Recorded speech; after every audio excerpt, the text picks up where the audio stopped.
So what's up again mga guys, no? So, ayan, nandito na tayo sa bus stop. At binalikan ko kasi yung kwintas ko, yung Black Dragon. Hindi naman siya Black Dragon na. So ayan guys, pang 321 na ito na vlog guys, no? So maganda yung panahon ngayon, maaga ako. 8 to 3. Ewan ko bakit maaga ako. Dapat 9 ako. Pero guys, nahuli kasi yung drive-thru ay yung delivery. Minsan yung delivery 8:44. Ewan ko ba bakit. Baka nag-suggest si Ma'am Jonah na maaga yung oras ng trabaho para mababa pa yung. So ayan guys, kakausapin ko si Ma'am Beth ngayon na hindi ako papasok bukas kasi ihatid namin yung auntie ko. At ang dahilan ko rin guys, gusto kong mag-workout guys. Diba?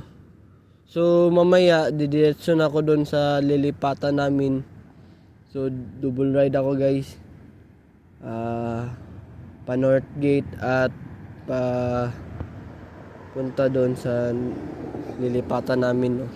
So 114 yung sasakyan ko na bus. So ayan guys, nagantay tayo ng bus. Wala pa guys 7:26 pa. So ayan guys, no, malapit-lapit na. So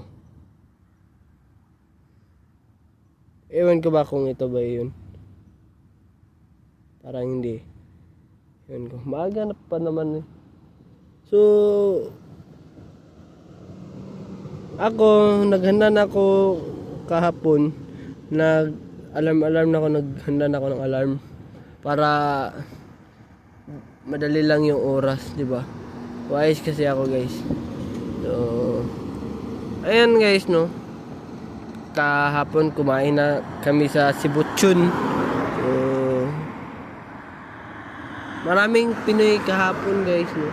Mga kabayan na kumakain doon. Puno talaga guys, as in. Wala kang maupuan doon. Buti na lang, pagdating namin, mga 3 minutes ata yun. Or 5 minutes saka paumalis yung customer. Yung pamilya. So, di ba guys? So, ayan guys, no. Hanggang dito na lang tayo guys. Mamaya ulit sa ewan ko kung 54 ba ito or 52. Kailangan nating tingnan muna. So, hanggang dito na lang talaga guys. Baka 52 na ito.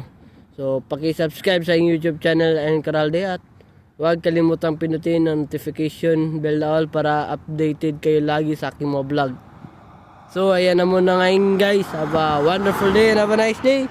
Keep safe and I'll see you for my next vlog. Peace out. Bye-bye. Black Dragon.